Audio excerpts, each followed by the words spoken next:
우리에게 주시는 하나님의 말씀은 구약성경 열왕기상 19장 9절부터 18절까지의 말씀입니다. 열왕기상 19장 9절부터 18절입니다.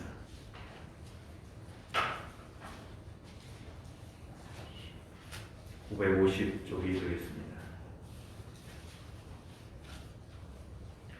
엘리야가 그곳 굴에 들어가 거기서 머물더니 여호와의 말씀이 그에게 임하여 이르시되 엘리야야 네가 어찌하여 여기 있느냐. 그가 대답하되 내가 만군의 하나님 여호와께 열심히 유별하오니 이는 이스라엘 자손이 주의 언약을 버리고 주의 제단을 헐며 칼로 주의 선지자들을 죽였음이오며 오직 나만 남았거늘 그들이 내 생명을 찾아 빼앗으려 하나이다. 여호와께서 이르시되 너는 나가서 여호와 앞에서 산에 서라 하시더니 여호와께서 지나가시는데 여호와 앞에 크고 강한 바람이 산을 가르고 바위를 부수나 바람 가운데에 여호와께서 계시지 아니하며 바람 위에 지진이 있으나 지진 가운데에도 여호와께서 계시지 아니하며 또 지진 후에 불이 있으나 불 가운데에도 여호와께서 계시지 아니하더니 불 후에 세미한 소리가 있는지라. 엘리야가 듣고 겉옷으로 얼굴을 가리고 나가 부러기에 섬에 소리가 그에게 임하여 이르시되 엘리야야 네가 어찌하여 여기 있느냐. 그가 대답하되 내가 만군의 하나님 여호와께 열심히 유별하오니 이는 이스라엘 자손이 주의 언약을 버리고 주의 제단을 헐며 칼로 주의 선지자들을 죽였음이오며 오직 나만 남았거늘 그들이 내 생명을 찾아 빼앗으려 하나이다. 여호와께서 그에게 이르시되 너는 내 길을 돌이켜 광야를 통하여 다메섹에 가서 이르거든 너는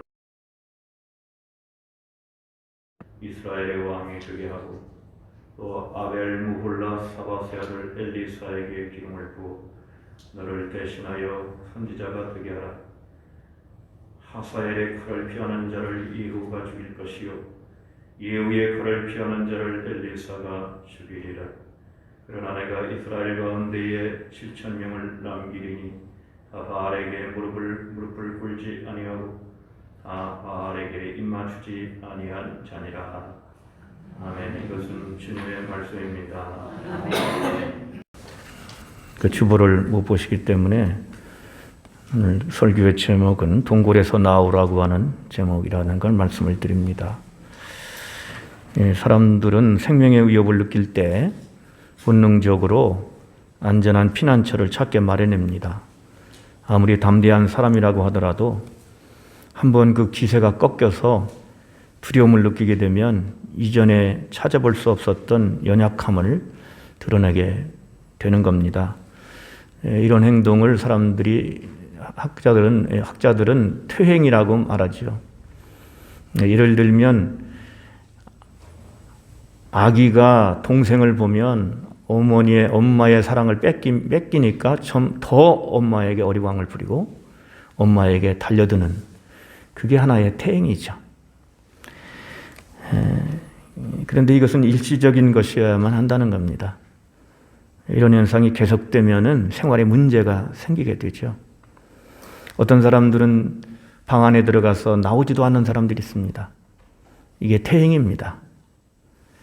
사람들을 잘 만난 적도 하지도 않고 그런 현상을 보이게 됩니다. 엘리야라고 하는 선지자도 잠시 이 현상을 겪었습니다. 850명의 바알 아세라 숭배자들을 하나님의 능력으로 진멸을 했을 때 엘리야는 정말 두려울 것이 없었습니다. 그런데 하루도 지나지 않아가지고 왕비 이세벨이 하루 안에 죽이겠다고 협박을 해왔습니다. 그때에 엘리야는 무너지게 되죠. 그래서 장소를 찾아서 피난하는 신세가 됩니다. 심지어는 그는 자기 무능함을 한탄하면서 죽기를 원했습니다. 하나님은 이런 엘리야에게 천사를 보내시고 떡과 음료를 제공해 주셨습니다. 그 힘을 의지해서 40주 40야를 쉬지 않고 걸어서 호렙산에까지 도달하게 됩니다. 하나님께서 호렙산으로 엘리야를 인도하신 것 같습니다. 호렙산은 모세가 계명을 받았던 신의 산의 다른 이름이죠. 지금도 엘리야가 거처했던 곳을 기념하는 장소가 있다고 그럽니다. 그런데 지도를 놓고 보면 엘리야가 얼마나 먼 거리를 이동했는가 하는 걸 알 수 있어요. 이스라엘은 북쪽에 있고 중간에 유대가 있고 밑에 홍해바다 근처에 호렙산이 신의 산이 있어요. 그러니까 얼마나 먼 거리로 온 겁니까? 쉬지 않고 40일을 잠도 자지 않고 하나님 능력으로 걸어온 거죠. 이세벨은 엘리야를 도저히 찾을 수 없습니다. 찾을 수 없는 장소에 온 거죠. 엘리야는 호렙산에 있는 한 굴에 들어갔고 거기서 일정 기간 동안 머물렀던 것 같습니다. 굴 속에서 아무도 모르는 그 장소에서 그렇게 했습니다. 그때 시간이 지나서 하나님의 말씀이 임하지요. 내가 어찌하여 여기 있느냐. 다른 번역으로는 이렇게 말씀합니다. 내가 여기서 뭘 하고 있냐? 무엇하고 있냐? 이런 질문입니다. 왜 있느냐? 이런 표현도 되지만 지금 여기서 무엇하고 있느냐? 두 번이나 이 질문이 반복이 되고 있죠. 엘리야의 답변은 동일했습니다. 내가 열심히 있는데 정말 하나님의 백성들이 하나님의 언약을 다 깨뜨리고 제단도 다 허물고 이제 선지자들은 다 칼로 죽이고 저만 남았는데 저까지도 죽이려고 합니다. 이런 대답을 했습니다. 그때 하나님께서 말씀하십니다. 너는 나가서 여호와 앞에 산 위에 서라. 동굴에서 나오라는 이 말씀은 위축되어 있던 엘리야를 새로운 사명으로 이끄시는 부르심이었습니다. 엘리야가 언제까지 동굴에만 있을 수는 없었습니다. 그를 이끌어내야 했던 겁니다. 동굴에 대한 비유들이 사실 있습니다. 예전에 유명한 철학자 플라톤이 동굴의 비유를 얘기했습니다. 동굴 안에만 살아가는 사람이 바깥에서 들어오는 빛이 비춰줌으로 생기는 그림자가 실상인 줄 알고 그림자를 보고 실상으로 알았다는 거죠. 그리고 바깥으로 나가려고 하질 않는다는 겁니다. 빛을 보려고 바깥으로 나가려고 하지 않는 그런 현상을 우상으로 얘기했습니다.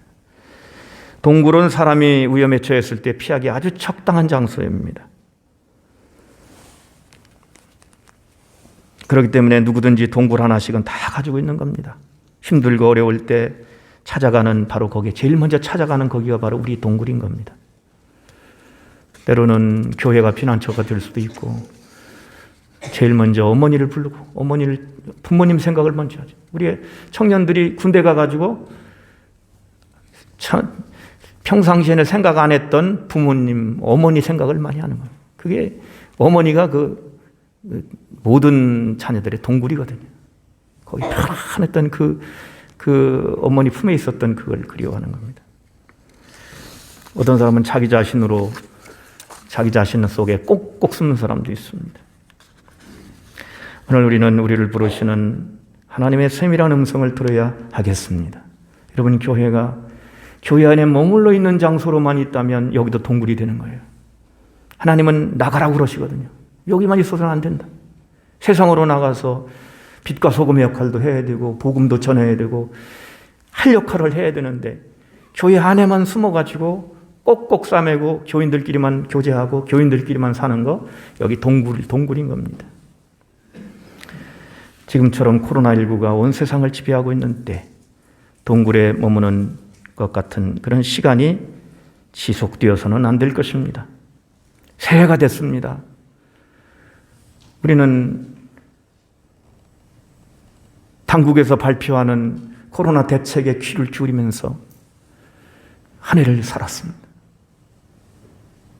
쪼였다가 풀어졌다가 앞으로 어떻게 될지 모르는데 우리가 작년처럼 올해도 똑같이 살아야 된다면 이것은 안 될 일이다 생각을 하게 됩니다. 사실 제가 지금 고민을 했습니다. 뭐냐면 이 마스크를 쓰고 있는데 숨이 자꾸 막혀요. 근데 이게 이제 1.5단계도 됐고 그래서 한번 여기서 또 거리도 멀고 그러니까 이걸 벗고 설교 시간만 벗을까 이렇게 했는데 혹시나 한 명이라도 또 오해하는 사람이 있을까 싶어서 그냥 제가 결정하고 지금 쓰고 있는 겁니다.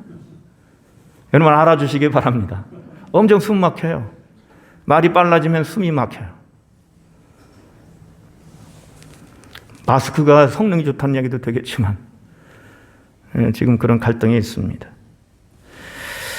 우리는 주님의 부르심의 음성에 귀를 기울이기를 원합니다. 엘리야를 부르셨던 그 음성, 나와서 여호와 앞에 산에 서라, 산 위에 서라. 여기 산 위에라고 되어 있어요. 산 위에. 사실 호렙산 산을 찾아간 거지 동굴 찾아간 건 아니었거든요. 산 위에 서라. 우리에게 맡겨진 사명을 생각을 하면서 엘리야의 동굴을 통해서 우리가 나와야 될 동굴이 어떤 것들인지를 찾아 알아보겠습니다. 첫 번째로는 자기중심이라는 동굴에서 우리는 나와야 됩니다. 자기중심. 제일 편한 게 자기 안에 꼭꼭 숨는 것이거든요. 그런 사람들 많이 있습니다. 많은 사람들하고 교제를 하고 소통도 하고 바깥바람도 쐬고 그렇게 해야 되는데 엘리야는 위험을 만나면서 자기중심적이 되고 말았어요. 그건 일시적이긴 합니다만 자기를 보호하려고 하다 보니까 자기중심적이 된 겁니다. 하나님께 말씀드릴 때 이렇게 얘기했어요. 나만 남았어요. 그런데도 내 생명까지도 뺏으려고 합니다. 저 아합의 세력이 이세벨이 나만 남았는데 내 생명까지도 뺏으려고 합니다. 어느 순간에 자기 생명을 염려하는 자기만 남았다고 하는 자기중심적인 이런 생각으로 이렇게 변한 것을 볼 수가 있습니다. 하나님을 바라보지 못하다 보니까 자신의 처지만 생각을 하게 된 거죠. 하나님의 능력은 태풍보다 강하고 지진보다 불보다 더 강하십니다. 엘리야는 하나님 말씀을 들을 때 비로소 자기중심에서 벗어날 수가 있었어요. 주님은 말씀 안에 계셨습니다. 말씀 속에 계셨어요. 그 하나님을 딱 만나고 보니까. 근데 그 음성이 아주 조용하고 부드러운 음성이었다는 거예요. 그래서 이걸 작은 음성이라고 해요. 작은 음성인데 부드러운 음성이에요. 그 음성이 찾아오신 거죠. 그런데 그 하나님의 그 말씀을 음성을 들을 때 엘리야는 자기 안에서 나올 수가 있었어요. 여러분 하나님의 음성을 늘 들으시고 그 음성 가운데서 힘을 얻고 하나님 만나시기를 축원합니다. 그래야 자기 울타리에서 벗어날 수 있어요. 믿는 자들도 자기중심에서 벗어나지 못하는 경우가 많습니다. 나만 남았습니다. 이건 자기중심적인 생각이에요. 나만 남았습니다. 이렇게 보면은 신앙생활 엉터리로 하는 것 같은데 나만 잘하는 것 같다. 이건 자기중심적인 생각입니다. 자기 눈으로 볼 때 다 신앙생활 보니까 엉터리인 것 같아요. 나만 잘하는 것 같다. 이건 자기중심적인 생각이에요. 여러분 우리의 관심의 초점이 자신에게서 주님과 이웃에게로 옮겨가기를 원합니다. 이웃을 바라볼 줄 알고 이웃의 아픔을 느낄 줄 알고 하나님을 바라볼 줄 알고 그래야 되는데 자기중심이라는 건 아직 어둠 속에 있는 겁니다. 아직 동굴 속에 있는 겁니다. 우리는 이 높은 울타리, 자기중심이라고 하는 높은 울타리를 넘어가야 됩니다. 눈을 들어 주님을 향하고 우리의 귀를 열어 주님의 음성에 귀를 기울이기를 원합니다. 하나님 중심으로 살아갈 때 우리는 어둠에서 나와서 빛으로 향할 수 있습니다. 세상을 향해서 나아갈 수 있습니다. 두 번째로는 무능이라는 동굴입니다.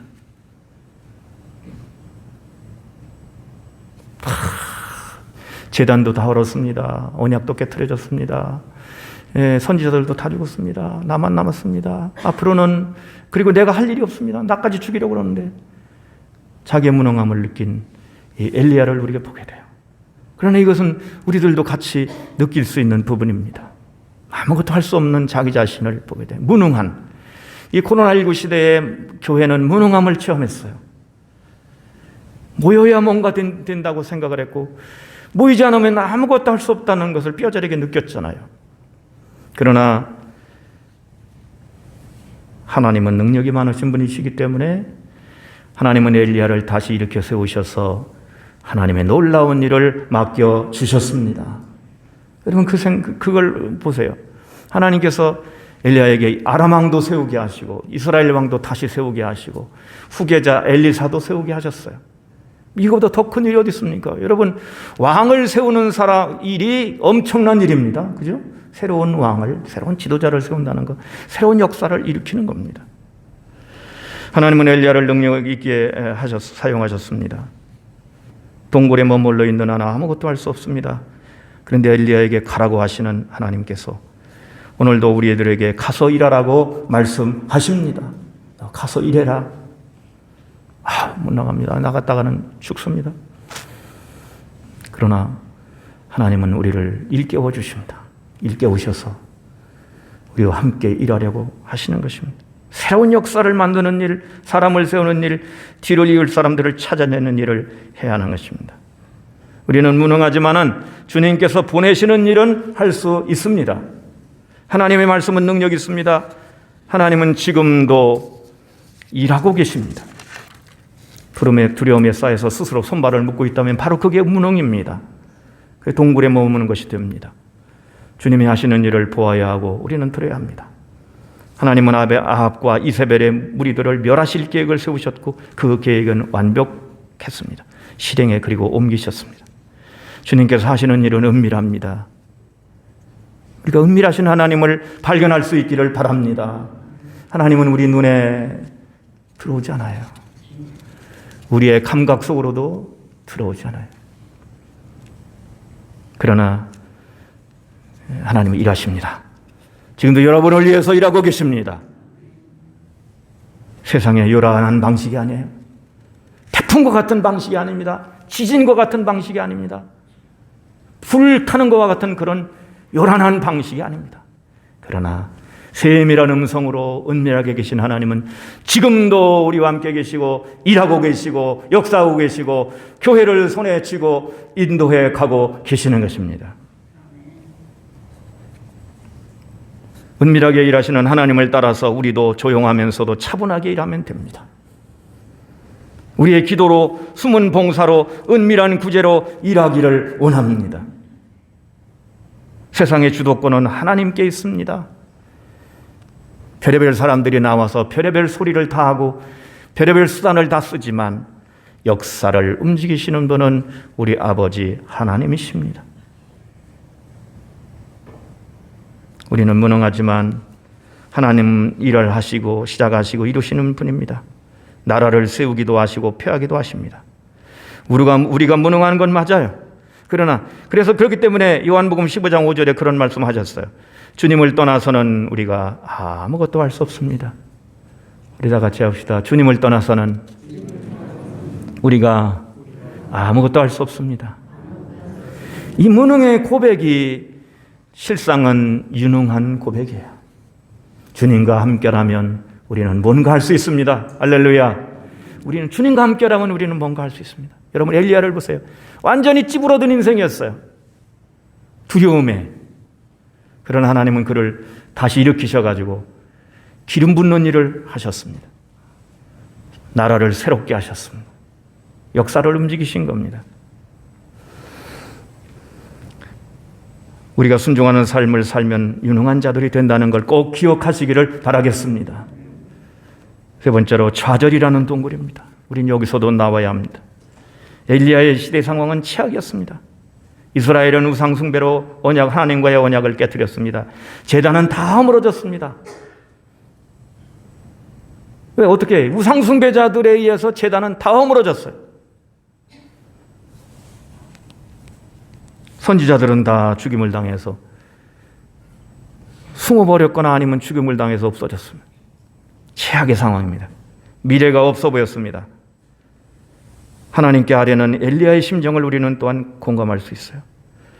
여러분, 지금 올림픽이라고 하는 것도 올해 열릴까 말까입니다. 열릴지 몰라요. 못 열릴지 몰라요. 세계대전이 일어나서 전쟁이 일어나가지고 올림픽이 안 열린 적은 있지만 전염병 때문에 열리지 않은 적은 없었어요. 세계를 완전히 흔들어 놓고 있는 겁니다. 최악의 상황 속에 이 인류는 처해 있습니다.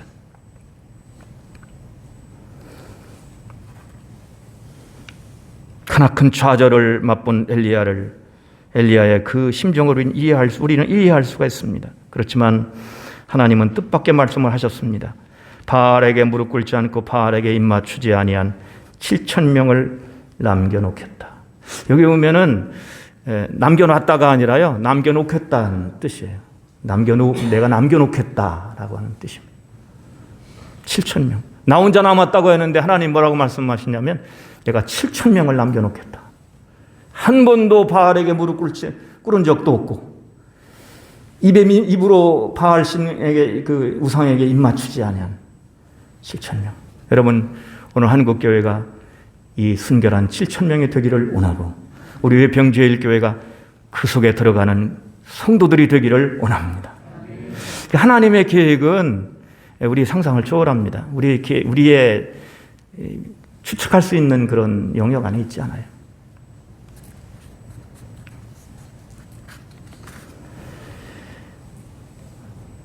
우리의 눈은 현실밖에 못 봅니다. 그렇지만 영적인 눈인 믿음의 눈을 우리는 열어야 됩니다. 그러면 하나님의 세계를 볼 수 있습니다.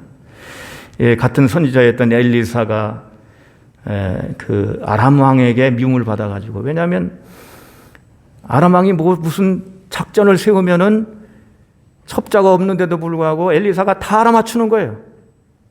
다 알아가지고 이스라엘 왕에게 얘기해주면 다 대비를 하기 때문에 안 되는 겁니다. 그래가지고 엘리사를 죽이려고 쫓아왔습니다. 도단성을 에워쌌습니다. 아침에 차고 일어나 보니까 아람의 군대가 병거와 이런 것들이 도단성을 완전 포위를 했습니다. 그의 종 게하시가 탄식을 했습니다. 이거 보라고. 우리 이제 죽게 됐다고. 그때 엘리사가 기도를 했습니다. 이 종의 눈을 열어주옵소서. 눈이 열렸습니다.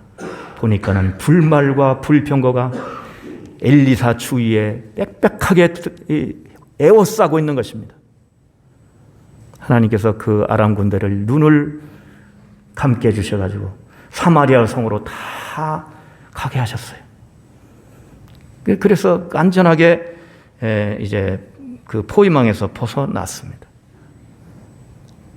성결한 자들을 준비하신 하나님의 계획을 우리가 모른다면, 미래의 계획을 우리가 믿지 못하고 그걸 바라보지 못한다면 우리들은 현실 속에서 아마 탄식을 더하고 그 동굴 속에 머무르는 시간이 더 길어질 수밖에 없을 겁니다. 여러분, 우리 인생에서 어떤 좌절이 있더라도 하나님의 음성을 들으시기를 축원합니다. 하나님의 말씀을 들을 때 우리들은 능력을 느끼게 되고 소망을 우리는 갖게 됩니다. 미래에 대한 희망을 우리는 하나님 말씀을 통해서 갖게 됩니다. 하나님을 알지 못하고 예수님을 알지 못하고 그 말씀을 알지 못하면 성도라고 하더라도 좌절하는 시간이 길어져요. 여러분, 그렇게 되지 마시고 하나님을 알고 예수님을 안다면 여러분, 기도하시면서 미래를 하나님께 맡기고 나아가시기를 축원합니다. 오늘 우리가 지금 사막과 같은 삶 속에 있다 할지라도 하나님은 사막에 강을 내시고 그리고 사막에 길을 내신다고 하는 것을 기억하시고, 여러분, 담대하게 일어서셔서 세상을 향해서 빛을 향해서 바깥으로 나가시고 할 일을 찾아서 하나님의 뜻을 이루는 그런 성도의 삶이 이루어지기를 원합니다. 우리 교회가 할 수 있는 일이 뭐 있겠어요? 그러나 하나님의 인도를 받으면 우리는 좌절해서 일어나서 소망스러운 일을 할 수 있는 줄로 믿습니다. 뭔가 작은 일, 그게 작더라도 소망스러운 일이 중요한 겁니다.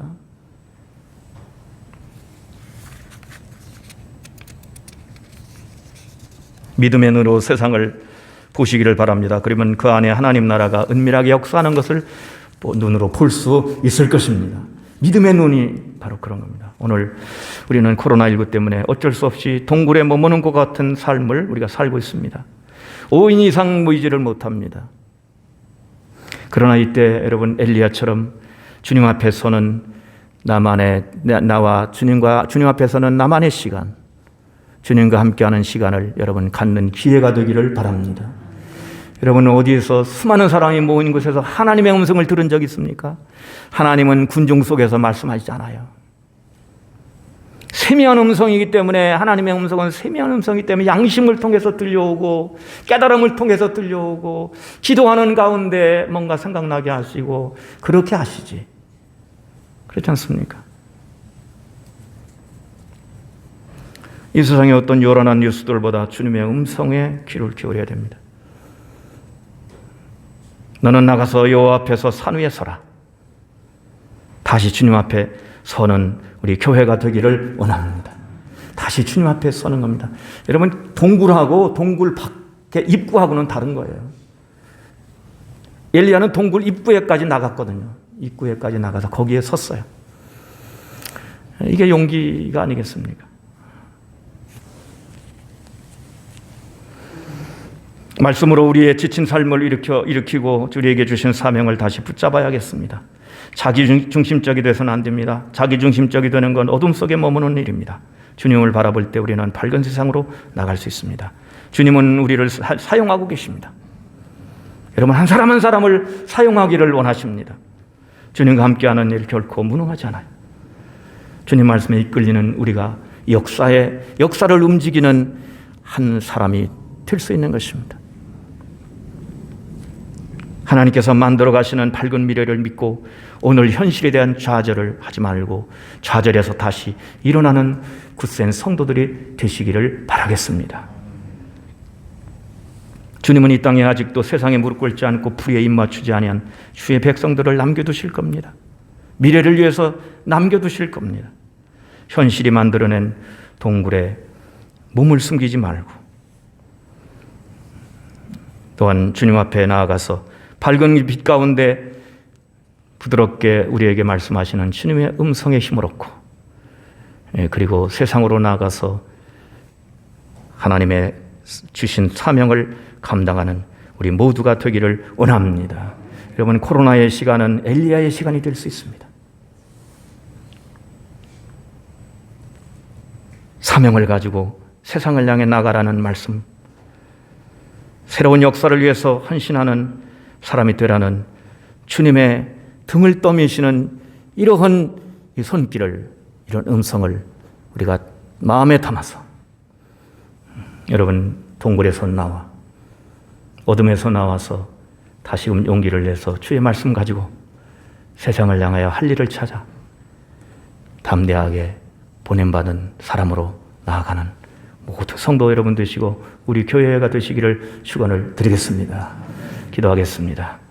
하나님, 저희들 두려움에서 또 때로는 도피해서 얼른 나오게 하시고 주의 말씀 듣고 하나님의 자녀로 부름받은 자녀로 다시 한번 굳게 서서 하나님의 산 위에 서서 세상을 향해 나아가는 성도들이 되게 하여 주시옵소서. 우리 주 예수 그리스도 이름으로 기도드리옵나이다. 아멘. 이전에는 우리를 위해 자신을 들이신 예수 그리스도의 구속의 은혜와 우리를 사랑하시되 독생자까지 아낌없이 내어주시며 영원히 사랑하시는 하나님의 사랑과 늘 함께 계셔서 우리를 이끌어 가시고 힘주시고 격려하시고 충만케 하시는 성령의 교통하심이 이제 엘리야처럼 동굴에서 나와 사명을 감당하고 새 힘없고 빛으로 나아가기를 다짐하는 모든 성도들 위해 가정 일터 직장 사업 위에 이민족 가운데 영원토록 함께 하시기를 간절히 축원하옵나이다. 아멘.